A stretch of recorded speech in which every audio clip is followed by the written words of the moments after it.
Is facing new legal questions after using the Alien Enemies Act, that's an 18th century law, to deport hundreds of Venezuelans allegedly linked to gangs. NBC News senior White House correspondent Kelly O'Donnell has the latest. A federal court seeking answers from the Trump administration as the White House mounts a vigorous defense of its mass deportation of undocumented migrants it says were charged with violent crimes, pushing back against a federal judge. I would think without question, the most unlawful order that any district court judge has issued in our lifetimes. Posting a cinematic, music-backed video of the operation, the White House touted the removal Saturday night of nearly 300 migrants. Officials said investigators determined these are violent members of Tren de Aragua and MS-13 gangs classified as foreign terrorists. The White House said the U.S. government paid El Salvador $6 million to detain the deportees. We're not stopping. I don't care what the judges think. I don't care what the left thinks. We're coming. At issue whether the Trump administration complied with a federal judge's order to temporarily delay deportations, including whether any flights took off after the order was issued. The White House says it complied. All of the planes that were subject to the written order, the judge's written order, took off before the order was entered. President Trump invoked a 1798 law, the Alien Enemies Act, which does not require due process in wartime. However, the U.S. is not at war with Venezuela or El Salvador. Mr. Trump defended his approach. That's an invasion. They invaded our country. So this isn't, in that sense, this is war. In a separate deportation case, a Brown University professor of medicine with a valid visa was detained, then sent back to Lebanon. The Department of Homeland Security posted that Rasha Alawiya had admitted she attended a funeral for the leader of Hezbollah, considered a terrorist organization by the U.S., and said she supported him.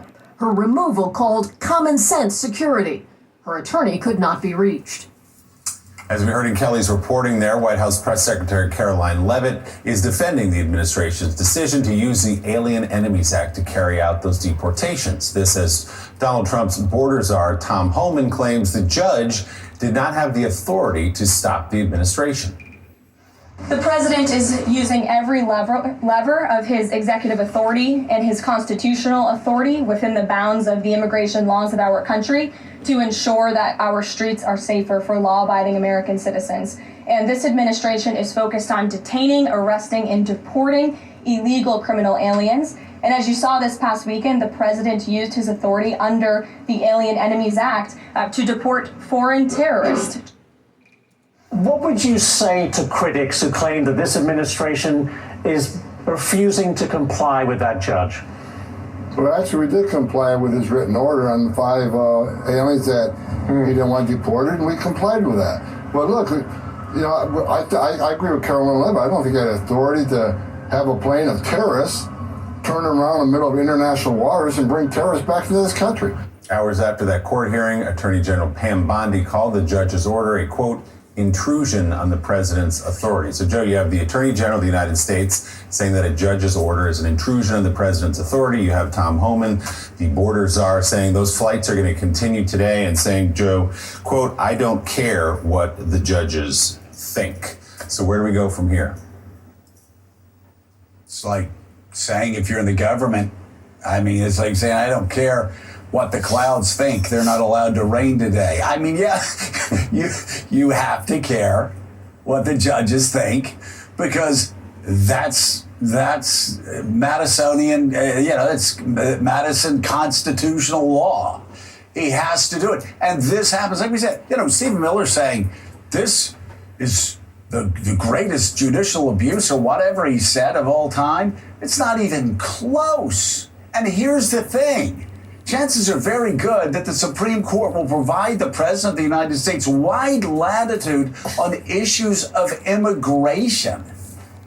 They just can't violate a judge's order because they don't want to wait for the appeals. And this happens to every president. The idea that people are acting shocked and stunned and deeply sad, like, oh, this is it's like, it's like they've never read newspapers. I was going to say never read law books, but it's like They've never read newspapers. They've never watched news. This happens to every president. Let me just give you a couple of examples of district court judges in conservative districts who stopped rulings of Democratic presidents. During the Obama administration in 2015, a U.S. District Court judge from Texas, appointed by George W. Bush, issued an injunction halting President Obama's DAPA program, which wanted to shield millions of undocumented immigrants from deportation. Stopped it. And then it got appealed, and then the Supreme Court ruled 4-4. Ended up against Barack Obama. In 2016, a U.S. District Court judge, also from Texas, also appointed by Bush, issued a nationwide injunction that blocked the Obama administration's guidance requiring schools to allow bathroom access based on gender identity. In 2021, a single U.S. District Court judge nominated by Donald Trump temporarily blocked President Biden's administration from enforcing a COVID-19 vaccine mandate for federal contractors. And it's not just federal judges who are conservative from the state of Texas who've ruled against Democratic and Republican presidents. In 2006, a U.S. District Court judge appointed by Jimmy Carter ruled that the Bush administration's program of eavesdropping without warrants was illegal and unconstitutional and violated the Fourth Amendment. Claire, I go back to what I was telling my Republican brothers and sisters during the impeachment of Bill Clinton. I said, just be careful. Don't think that there will never be another Republican president again. Hold this president to the same standard that you would want a Republican president held to. And these Republican senators and members of the House that are sitting back while they're saying we're going to defy the courts are acting as if there's never going to be a Democrat. What if there's a progressive president that's elected in 2028 because of the overreach of the MAGA right? And then that progressive judge says, well, or that progressive president says, well, the Trump administration ignored judges' rulings they don't like. So I'll just ignore judges' rulings that I don't like. That puts us in such a dark place. Bad if a conservative does it. Bad if a MAGA conservative does it. Bad if a progressive does it. The fact is, Claire, no president, certainly this century or last, has ever done this. Yeah, and talking about the Republican Party, Joe, historically, the Republican Party has been the one railing against too much executive action. They have been the one railing against government that has a heavy hand. They're the one that has been railing against government who does not think they have to prove with facts any action taken against people in America. Okay? And this protects all Americans. It protects people who are here legally. It does not protect immigrants. And what really people need to understand is this judge never said that Donald Trump cannot make people leave this country that have committed crimes that are here illegally. He didn't do that. He went out of his way to say he was not doing that. He was merely saying it is time for there to be some evidence about what has happened here and how it happened. But rather than do that, we have the Attorney General of the United States of America saying that this federal district judge, who, by the way, is the Chief Justice, the Chief Judge among all of the judges in the D.C. area of all the federal judges, saying that he likes terrorists, accuses him of being friendly to terrorists, because all he said was, wait a minute, we need to have a hearing so the American people are protected by the law, and the big government is required to go through their paces and prove their case. That's all that happened here. So that's particularly egregious that the Republican Party, who is in a lay-down mode to the executive completely taking over the other two branches of government, that they're letting this go by without anybody saying anything about how dangerous it is. And you're right, someday there'll be a Democratic president that will want to overstep their bounds, and then the Republicans will have to lie in what they've created. And that's the through line, Claire, what you just said, try to expand the power of the executive branch. Even just the last few days, what we saw, the president's speech at DOJ, talking about using law enforcement to go after his political enemies, threatening to muzzle the news media, his claim, nonsensical perhaps, to try to avoid President Biden's pardons. And then, Mike, certainly everything we're seeing here about this defiance of a court order, even if they're arguing, hey, we didn't quite defy this one, they're clearly laying the groundwork to potentially do so down the road. And they're putting Democrats in a political bind here. Democrats who are saying, look, we're a nation of laws. You have to have due process. You have to, respect a judge's ruling. But the gamble the Trump administration is making, I'm told by several people involved, is that they are putting up what they deem unsavory characters, these gang members, although we should be clear, there's some questions as to the identities of some of the people there. There's some immigration advocates think that some innocents have been rounded up with this group, and saying, go ahead, try to defend these people, which they put out in this highly produced, almost Hollywood-like video of them being put into one of the most hellish places on earth, this prison in El Salvador, and saying, look, yeah, try to defend that. Well, thus you are outlining what is the pivotal point of the Trump administration, of Donald Trump's life, as a matter of fact, even including as president of the United States, the theater of things, the production values of things. When you see what we just saw, the perp walk of supposed criminals, immigrants here illegally, being perp walked out toward a plane, all dressed in white, and bent over and dragged by guards and everything like that. What you're seeing is a group of people that very few Americans are going to defend. They're going to say, yeah, fine, get them out of the country. They came here illegally. They pose a threat to us. The nub of it, though, is in doing that, they are violating probably some American laws that ought not to be violated, and they are doing it with seeming impunity. From Tom Homan saying, I don't care what the judge thinks, to that. It's a very thin line between what happens there and what's going to happen, perhaps, if they continue to do this, to an ordinary average American citizen taken off the streets here in this country. And Claire, this gets at the foundation of what we do as a country and always have done, of our democracy, which is the courts decide, the courts issue orders, you can appeal those orders and go all the way up to the Supreme Court if you want to. So I guess the question is, what happens as a practical matter if the judge rules against the administration and they keep doing this? And then they do what Tom Homan says, which is the flights are going to continue regardless of what a judge tells us. Well, there are several things that are going to happen. All these cases are going to wind up in the Supreme Court. And the Supreme Court is going to have a moment in our legal history where they will more aggressively define the limits of executive power. There's a lot of people who watch the Supreme Court closely who think they're going to go further than probably most Americans would be comfortable with. But nevertheless, they're going to decide. And I think there's a number of things that Trump has done that put him in a bad place with the Supreme Court. And I would put near the top of this list not only defying a court order, which is going to really rankle people who were district court judges and were appellate judges that are on the Supreme Court, but also this idea that they're going after law firms who have represented people that Donald Trump doesn't like. That's a pretty scary thing. Private law firms. Private law firms. To a large law firm who most of the people of that law firm have never seen Jack Smith, don't know Jack Smith, had nothing to do with Jack Smith, but trying to cut off their livelihood because their firm represented someone who was unpopular with the sitting president.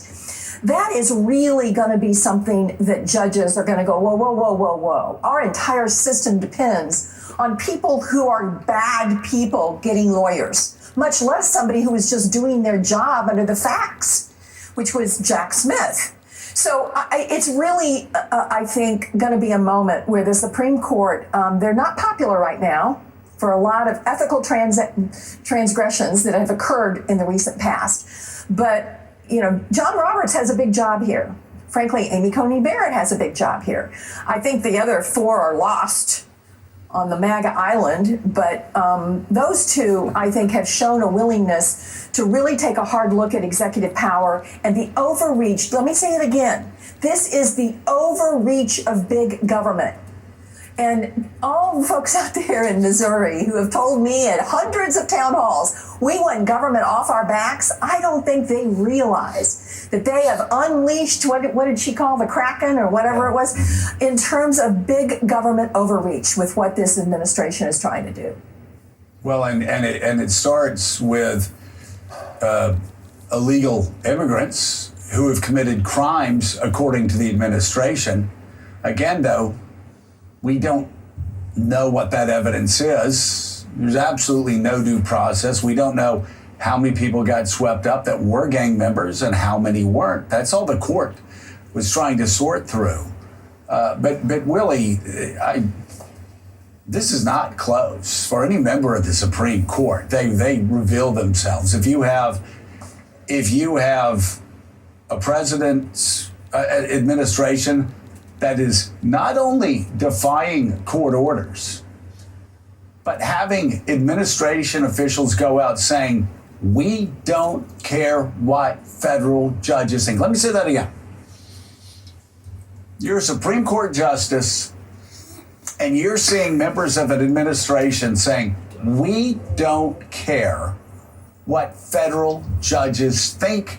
We don't care what federal judges rule. And then you have high-ranking members of that same administration basically castigating judges and saying they don't have the authority to do in 2025 what they had the authority to do throughout American history. And as I've said again, it's got to be repeated. They did this to George W. Bush. A single judge did this to George W. Bush on the warrantless wiretapping in 2007. They did this to Barack Obama on gender issues, a single federal judge in Texas. They did this to Barack Obama on immigration protections, a single federal judge in Texas. A single federal judge in Texas did this to Joe Biden on vaccine mandates. And then those district court judges, their injunctions got appealed. And the Supreme Court decided that's how our system works.